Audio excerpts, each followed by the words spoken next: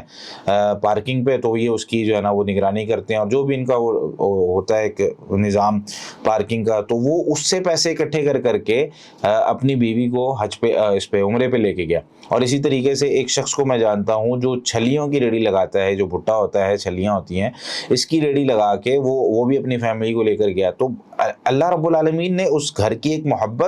اور پھر یہ جو فرمایا نا علی کل ضامرن، ہر لاغر سواری پر، یعنی ہے پیسے نہیں ہے، لوگ کوشش کر کے ہر طریقے سے جانے کی کوشش کرتے ہیں۔ اسی طریقے سے سورہ ابراہیم کے آیت نمبر 37 میں اللہ تعالیٰ نے فرمایا،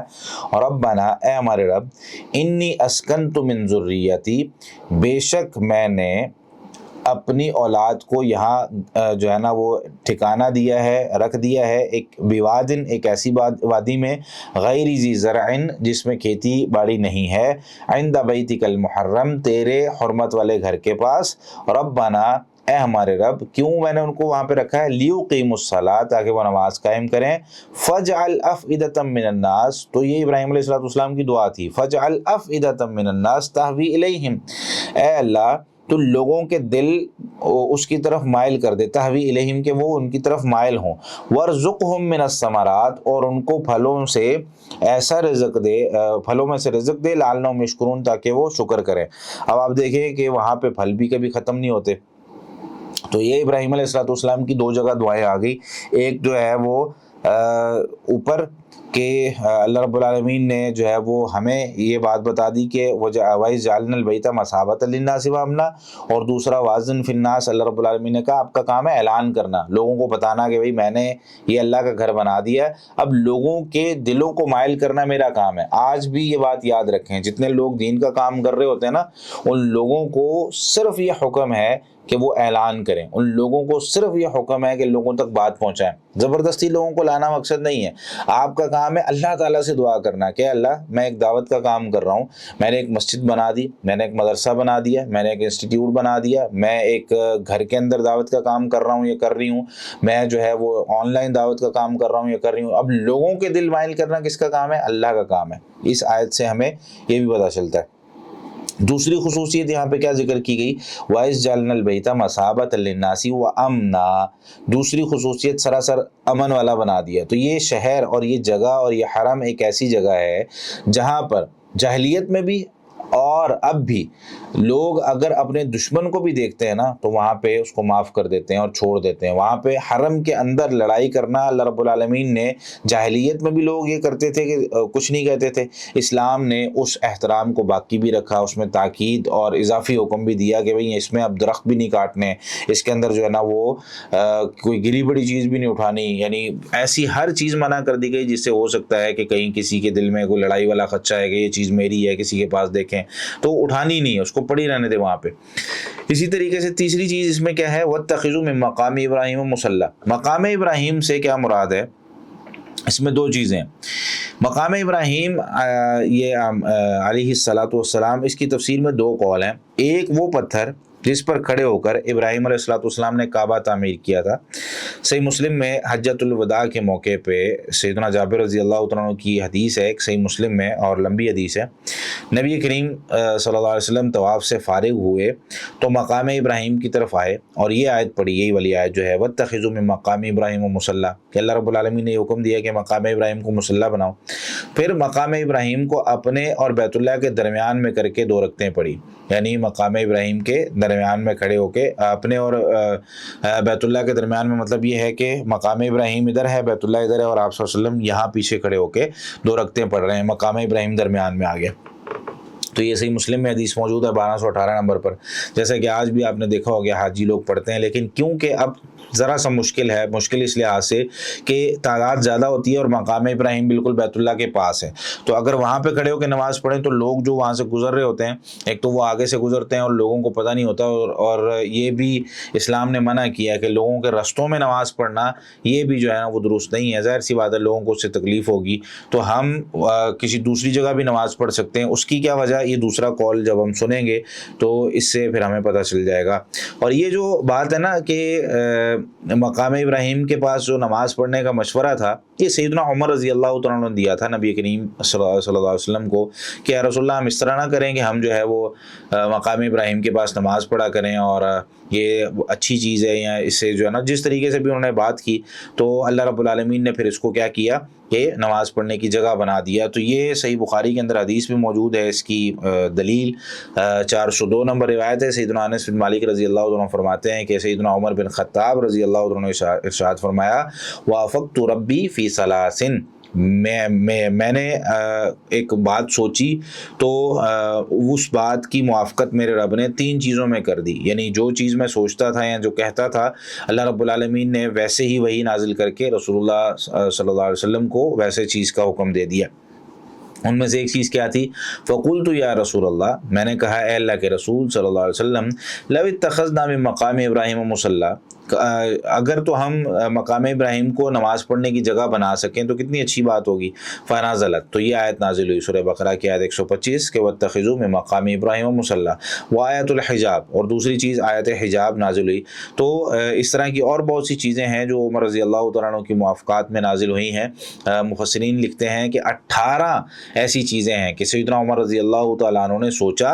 اور وہ چیز جو ہے نا وہ ویسے ہی نازل ہو گئی اور ویسے ہی اسلام بن کے اسلام میں لوگوں کو وہ کرنے کا حکم دے دیا گیا. تو اسی وجہ سے رسول اللہ صلی اللہ علیہ وسلم نے یہ بات ارشاد فرمائی تھی کہ لو کان بعدی نبی لکان عمر، اگر میرے بعد کوئی نبی ہوتا تو وہ عمر ہوتا. کیوں؟ کہ ان کی سوچ جو تھی وہ نبیوں والی تھی، ان کا جو طریقہ کار تھا وہ نبیوں والا تھا. تو آیت الحجاب بھی نازل ہوئی. قلت یا رسول اللہ، میں نے کہا اللہ کے رسول صلی اللہ علیہ وسلم کو کہ اے اللہ کے رسول، لو امرت نساءک ان یحتجبن، اگر آپ اپنی خواتین کو حکم دے دیں کہ وہ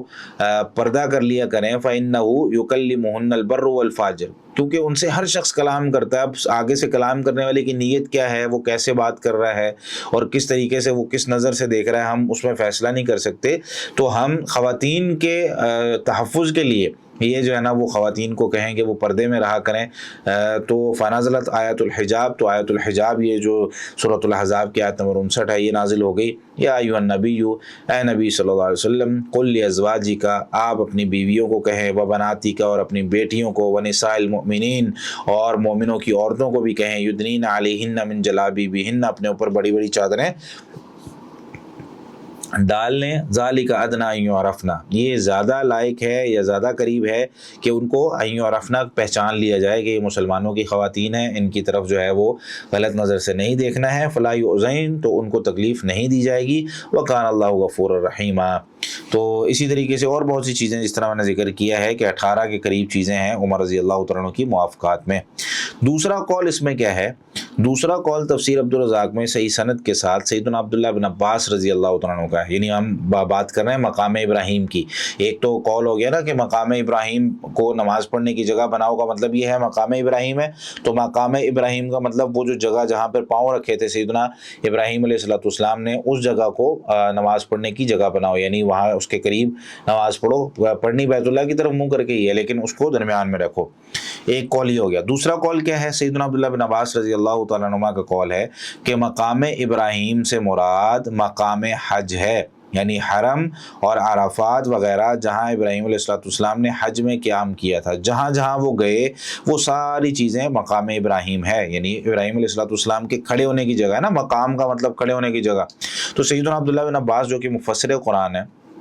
اور رسول اللہ صلی اللہ علیہ وسلم نے ان کے لیے دعا بھی فرمائی. تو یہ فرماتے ہیں کہ سارا جتنا بھی مقام ہے، عرفات ہے، مینا ہے، جہاں جہاں بھی سیدنا ابراہیم علیہ السلام نے حج کیا تو وہ سارے، چنانچہ اہل علم فرماتے ہیں کہ طواف کی 2 رکعتیں حرم میں جہاں بھی پڑھ لے درست ہیں. ٹھیک ہے، تو یہ وجہ ہے، اور اسی قول پہ عمل کر لینا چاہیے، کیونکہ ظاہر سی بات ہے وہ جگہ جس طرح میں نے پہلے ذکر کیا کہ رش بہت زیادہ ہوتا ہے اس میں، تو ہم جو ہے وہ کسی بھی جگہ حرم میں اگر 2 رکعتیں پڑھ لیں تو ہمیں وہی ثواب ملے گا جو کہ وہاں پڑھنے کا ہے. تو یہ ہو گئی، اس میں کتنی باتیں ہو گئی. پہلی بات ہو گئی وَجَعَلْنَا الْبَيْتَ مَثَابَةً لِلنَّاسِ، دوسری ہو گئی وَأَمْنًا، تیسری ہو گئی وَاتَّخِذُوا مِن مَّقَامِ إِبْرَاهِيمَ مُصَلًّى، اور چوتھی بات وَعَهِدْنَا إِلَىٰ إِبْرَاهِيمَ وَإِسْمَاعِيلَ أَن طَهِّرَا بَيْتِي، میں نے ابراہیم اور اسماعیل سے ہم نے عہد لیا کہ تم دونوں میرے گھر کو پاک صاف رکھو، طواف کرنے والوں کے لیے، اعتکاف کرنے والوں کے لیے، اور رکوع سجود کرنے والوں کے لیے. اچھا، اس میں اب جو طاہرہ بیتی کی مطلب ہے، سب سے پہلے تو 2 قسم کی طہارت ہوتی ہے. ایک طہارت ہوتی ہے ظاہری طہارت، اور ایک ہوتی ہے باطنی طہارت. باطنی طہارت سے مراد یہ ہے کہ ہمارے اندر جو چیز ہے، مثال کے طور پر ایمان ہے، ایک بندہ ہے کافر ہے، تو وہ کافر اندر سے ظاہری طور پر سب نہا دھو کے گھوم رہے ہوتے ہیں، لیکن اندر سے ایک نجاست ہوتی ہے، کفر کی نجاست. تو ایک تو ہمیں اندر سے اپنے آپ کو پاک رکھنا ہے، پھر اس جگہ کو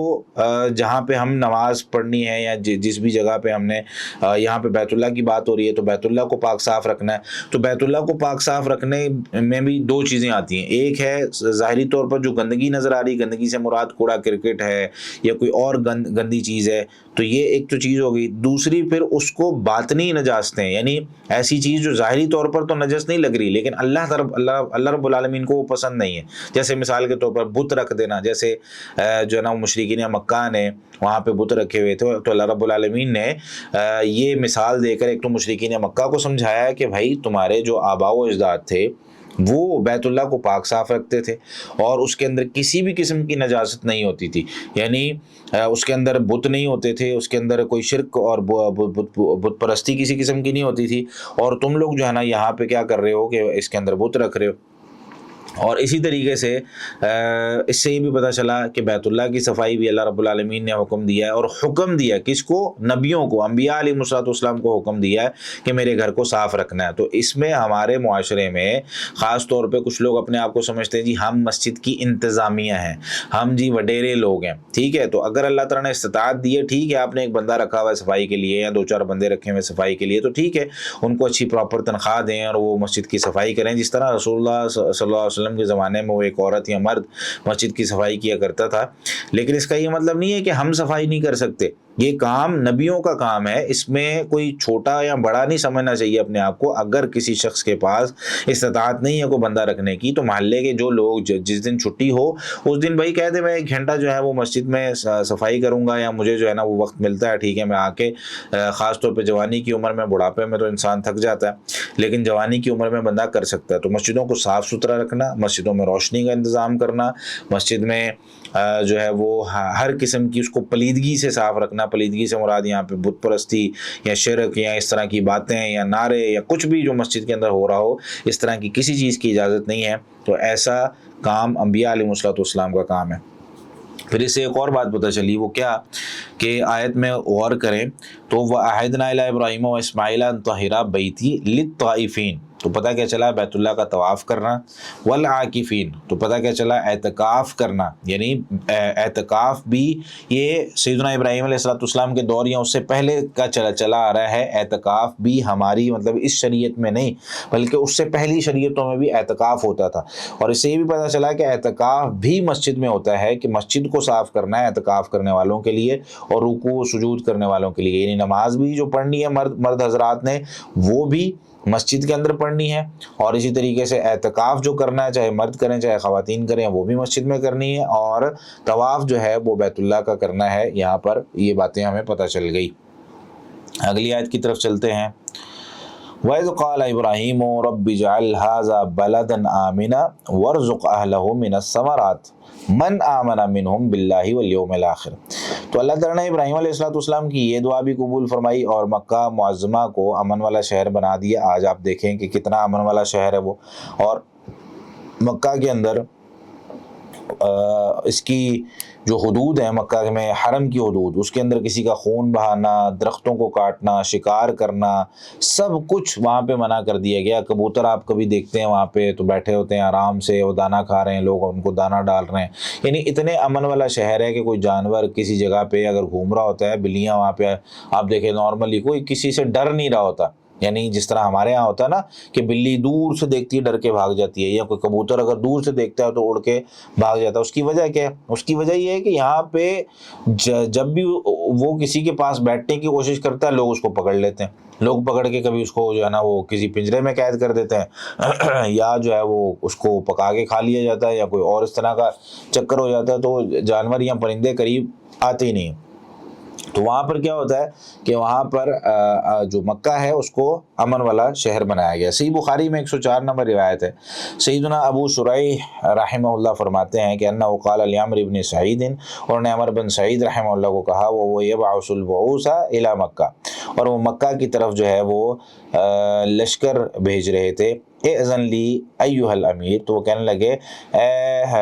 امیر مجھے اجازت دے، میں آپ کو ایک جو ہے وہ حدیث سنانا چاہتا ہوں۔ احدث کا قولا قام به النبی صلی اللہ علیہ وسلم الغدا من یوم الفتح، نبی کریم صلی اللہ علیہ وسلم نے یہ حدیث جو ہے وہ کھڑے ہو کر اگلے دن، جس دن جو مکہ فتح ہوا تھا اس سے اگلے دن رسول اللہ صلی اللہ علیہ وسلم نے الغدا من یوم الفتح، یا فتح مکہ والے دن صبح کے ٹائم جو ہے وہ یہ حدیث بیان کی تھی۔ سمعتہ اذنایا ووعاہ قلبی، اور اس کو یہ جو حدیث میں آپ کو بیان کرنے لگا ہوں نا، سمعتہ اذنایا کا مطلب یہ ہوتا ہے کہ اس کو میرے کانوں نے سنا ہے، ووعاہ قلبی، اور میرے دل نے اس کو یاد رکھا ہے، وابصرتہ عینایا، اور میری آنکھوں نے اس کو دیکھا ہے۔ یعنی میں ایک ایسی حدیث آپ کو بیان کرنے لگا ہوں جس میں کسی قسم کا کوئی شبہ نہیں ہے، یعنی ایسا نہیں ہے مجھے کسی نے آ کر بیان کی ہو، میں نے خود سنی، خود دیکھا بیان کرتے ہوئے، اور اس کو یاد بھی رکھا ہے۔ حین تکلم بہ، جب نبی کریم صلی اللہ علیہ وسلم اس چیز کا تذکرہ کر رہے تھے، کلام کر رہے تھے۔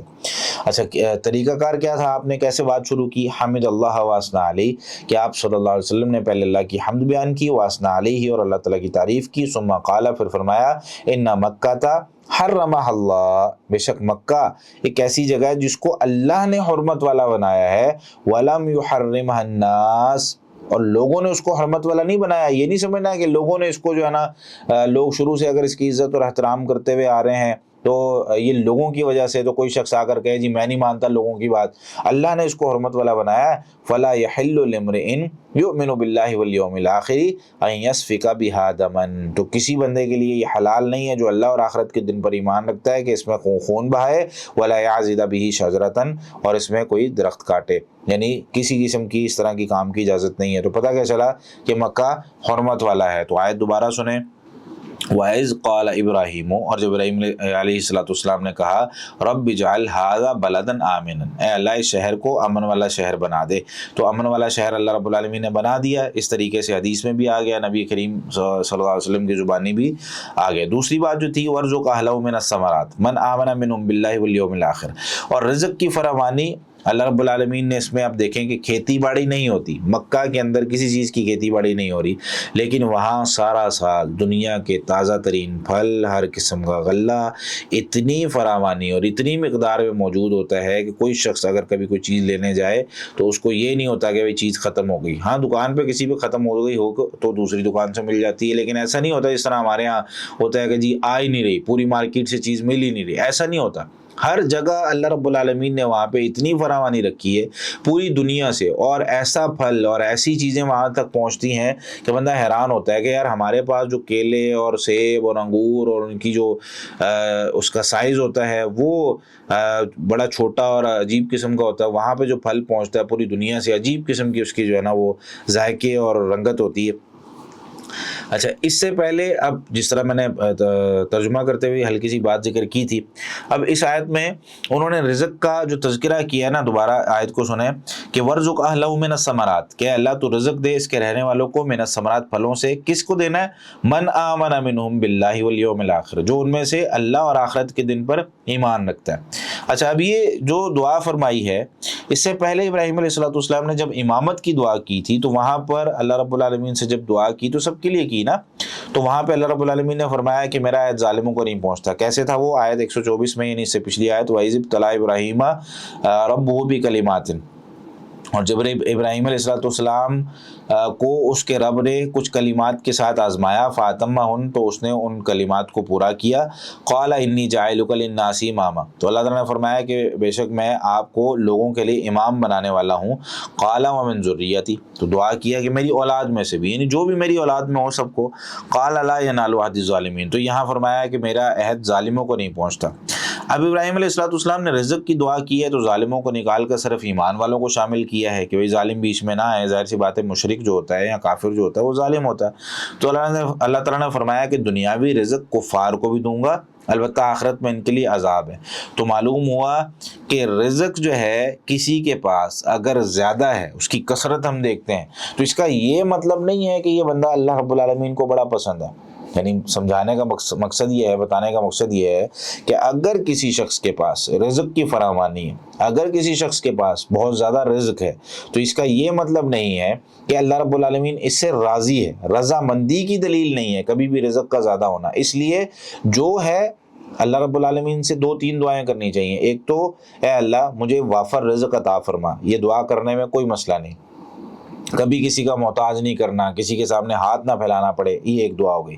دوسری دعا کہ اے اللہ مجھے جو ہے وہ حلال رزق عطا فرمانا، یہ نہ ہو کہ میں رزق جو ہے وہ حاصل کرتے کرتے حرام کی طرف چلا جاؤں. تیسری دعا کہ اللہ جو رزق عطا کر رہا ہے اس میں برکت عطا فرمانا. یہ 3 دعائیں جو ہے وہ لازمی طور پر اپنی رزق کی دعاؤں میں شامل کریں اور اللہ رب العالمین سے دعا کریں کہ اللہ مجھے جو ہے نا وہ حلال رزق عطا فرما اور وافر رزق عطا فرما، کبھی کسی کی محتاجگی نہ ہو. تو رزق انسان کے پیچھے بھاگتا ہے، انسان کو تلاش کرتا ہے، بس انسان نے نکل کے کوشش کرنی ہوتی ہے. اس کا لقمہ اس کے پیچھے بھاگ رہا ہوتا ہے جیسے موت اس کے پیچھے بھاگ رہی ہوتی ہے. حدیث میں کیا آتا ہے، یہ ابن حبان کی روایت ہے 3238 نمبر. سیدنا ابو الدرداء رضی اللہ تعالیٰ عنہ رسول اللہ صلی اللہ علیہ وسلم سے روایت کرتے ہیں کہ ان الرزق لَيَطْلُبُ الْعَبْدَ كَمَا يَطْلُبُهُ أَجَلُهُ، بے شک رزق انسان کو یقیناً تلاش کرتا ہے، رزق انسان کو تلاش کرتا ہے کما یطلبہ اجلہ، جس طرح اس کو اس کی موت تلاش کرتی ہے. اب دیکھیں نا موت کہیں بھی آ جاتی ہے، یعنی انسان کسی بند قلعے میں بھی ہے، کسی جگہ جا کے وہ بیٹھا ہوا ہے اور اس کو لگتا ہے کہ یہاں جو ہے نا وہ کوئی آ ہی نہیں سکتا، یعنی بند کمرہ ہے، تو وہاں پر بھی موت اس کو تلاش کر کے پہنچ جاتی ہے کہ بھئی یہاں اگر اس کی موت لکھی ہوئی ہے. انسان کبھی جو ہے نا کسی سفر میں فوت ہوتا ہے، کبھی اپنے بستر پہ فوت ہوتا ہے، کبھی کسی دوسرے شہر جا کے فوت ہوتا ہے، کبھی جو ہے نا وہ بیت اللہ میں جا کے اس کی موت لکھی ہوتی ہے، کبھی کوئی شخص جو ہے وہ بیٹھا بیٹھا کچھ پڑھ رہا ہوتا ہے، پڑھا رہا ہوتا ہے، اس وقت فوت ہو جاتا ہے. تو ہر کسی کی موت کا ایک وقت اللہ رب العالمین نے لکھا ہوا ہے. اسی طریقے سے رزق بھی انسان کا، آپ دیکھیں نا کئی دفعہ ہمارے سامنے رزق پڑا ہوتا ہے لیکن کہیں اور رزق ہمارا انتظار کر رہا ہوتا ہے، وہ ہم اپنے سامنے سے چھوڑ کے جاتے ہیں. اس کی کئی ایک مثالیں ہماری زندگی میں ہم نے خود دیکھی ہیں. میں ایک مثال آپ کو دیتا ہوں. میرے ایک دوست تھے، میں ایک دفعہ یہ حدیث بیان کر رہا تھا تو انہوں نے مجھے کہا جی میرے ساتھ آج ہی ایسا ہوا ہے. میں نے کہا کیا ہوا؟ کہتا جی آج میں 1 کلو انگور لے کے آیا تھا اور میں نے لا کے گھر والوں کو انگور دیے. گھر والوں نے جس طرح بچوں میں سارے تقسیم ہوتے ہیں کہ بھئی سب کو اپنے اپنے پلیٹس میں ڈال کے ان کو دے دیے. اچھا اب ہر بندہ اپنے انگور لے کے، کوئی بچہ ادھر بیٹھا ہے، کوئی ادھر بیٹھا ہے، کوئی ادھر بیٹھا ہے. ہم لوگ بھی جو ہے نا وہ فیملی بیٹھ گئے ایک جگہ پہ اور ہم ابھی بسم اللہ پڑھ کے کہتے ہیں میں نے ایک دانہ منہ میں ڈالا ہے، ادھر سے بیل بجتی ہے. اب بیل بجی تو میں دروازے پہ پہنچا، دروازے پہ مہمانوں کو فوری طور پر میں نے بیٹھک میں بٹھایا اور میں نے کہا یار ابھی کھانے کے لیے ان کو کھلانے کے لیے تو کوئی چیز ہے نہیں. میں فوری طور پہ واپس آیا، واپس آ کے میں نے سارے بچوں کو کہا یہ ابھی آپ واپس کرو، شام کو آپ کو دوبارہ لا کے دوں گا. تو وہ بچوں کے ہاتھ میں پکڑے ہوئے انگور میں نے دوبارہ اس ٹوکری میں ڈالے اور اپنے بھی جتنے سارے تھے وہ سارے جو ہے نا اکٹھے کر کے وہ سارے ہم نے دوبارہ سے اس کو مہمانوں کے سامنے رکھا. تو بتانے کا مقصد یہ ہے کہ ایک چیز گھر میں آئی اور تقسیم ہو چکی ہے، سب کے سامنے رکھ دی گئی ہے، لیکن وہ نصیب میں نہیں ہے کہ بھائی بندہ جو ہے نا وہ اس کو کھا نہیں سکتا، یا وہ تقسیم ہونے کے بعد بھی وہ بندہ جو ہے نا وہ جس کے نصیب میں، اب وہ کہاں سے آئے ان کو کبھی بھی نہیں پتا تھا کہ ہمارے نصیب میں یہاں پہ انگور لکھے ہوئے ہیں، وہ لوگ آئے کسی کام سے آئے جیسے بھی آئے، تو اب یہ انسان کو نہیں پتا ہوتا میرا اگلا لقمہ کہاں لکھا ہوا ہے، کبھی ہے کئی دفعہ انسان گھر سے بھوکا جاتا ہے کہ یار وہاں جا کے فلاں جگہ پہ کھاؤں گا، اور آگے کو پوچھتا ہی نہیں ہے، اور کئی دفعہ بندہ جو ہے نا وہ کھا کے جاتا ہے، اگلا کہہ رہا ہوتا ہے بھائی آپ یہاں پہ بھی کھاؤ۔ تو یہ انسان کا جو رزق ہے یہ اللہ رب العالمین کی طرف سے کہاں پہ کتنا لکھا ہوا ہے یہ انسان کو نہیں پتا، انسان کو صرف کوشش کرنی ہے۔ دوسری حدیث سنیں، سیدنا ابو موسیٰ اشعری رضی اللہ تعالیٰ عنہ نے فرمایا کہ رسول اللہ صلی اللہ علیہ وسلم نے ارشاد فرمایا ما احد اصبر علی اذى یسمعہ من اللہ تعالی، کوئی بھی اس طرح کا بندہ یا اس طرح کا شخص نہیں ہے جو سب سے زیادہ صبر کرنے والا ہو کسی تکلیف پر جس کو وہ سنتا ہو، یعنی اگر کوئی شخص کسی دوسرے شخص کی طرف سے کوئی برائی سنے، کسی دوسرے شخص کی طرف سے کوئی ایسا کلمہ سنے جس سے اس کو غصہ آتا ہے، دنیا کے اندر ایسی کوئی ذات نہیں ہے من اللہ تعالیٰ، اللہ تعالیٰ کے سوا، اللہ تعالیٰ وہ ذات ہے کہ جو لوگوں کی باتیں صبر کر یعنی سن کے صبر کرتا ہے۔ وہ باتیں کیا کرتے ہیں لوگ، اب لوگ ایسی باتیں کرتے ہیں جس سے اللہ رب العالمین کو سخت نفرت ہے، لیکن پھر بھی اللہ صبر کرتا ہے، پھر بھی ان کو رزق دیتا ہے۔ لوگ کیا کرتے ہیں، انہم یجعلون لہ ندًا، لوگ اللہ تعالیٰ کے ساتھ شریک بناتے ہیں، ویجعلون لہ ولدا، لوگ اللہ رب العالمین کے بارے میں کہتے ہیں اللہ کی اولاد ہے، وہو مع ذالک، اور وہ اس کے باوجود کہ اللہ رب العالمین کے ساتھ شرک کر رہے ہیں، اس کے باوجود کہ اللہ رب العالمین کا شریک بنا رہے ہیں، حالانکہ اللہ تعالیٰ کو ان دونوں باتوں پہ بڑا غصہ آتا ہے کہ نہ میری اولاد ہے نہ میرا کوئی شریک ہے، میں اکیلا رب ہوں، لیکن پھر بھی اللہ رب العالمین کیا کرتا ہے، وَهُوَ مَعَ ذَلِكَ يَرْزُقُهُمْ وَيُعَافِيهِمْ وَيُعْطِيهِمْ، کہ اللہ ان کو رزق بھی دیتا ہے، عافیت بھی دیتا ہے اور ان کو عطا بھی کرتا ہے۔ اس کو یہ صحیح مسلم کی حدیث ہے 2804 نمبر۔ تو بتانے کا مقصد یہ ہے، اور اس آیت اور احادیث سے ہمیں یہ پتہ چلتا ہے کہ دنیا کے اندر رزق کی فراوانی اللہ رب العالمین کی طرف سے ہی ہوتی ہے، نمبر ایک، اور دوسری اس میں اگر کسی کے پاس رزق زیادہ ہے تو اس کا یہ مطلب نہیں کہ وہ جو ہے نا وہ اللہ رب العالمین کا بڑا قریبی ہے، تو اللہ رب العالمین رزق دیتے ہیں۔ ایک تو مکہ کے اندر جو ہے وہ تو ابراہیم علیہ السلام کی دعا کی وجہ سے ہے نا، تو اللہ رب العالمین کی دعا کی وجہ سے اہل مکہ کو رزق مل رہا ہے اور فراوانی کے ساتھ رزق مل رہا ہے، لیکن باقی دنیا کے بارے میں بات کر رہا ہوں کہ اگر کوئی شخص یہ دیکھے کہ بھئی یہاں پر ابراہیم علیہ السلام کی دعا کی وجہ سے رزق مل رہا ہے تو باقی جگہوں پہ کیا معاملہ ہے، تو اس میں ان چیزوں کو مد نظر رکھنا چاہیے۔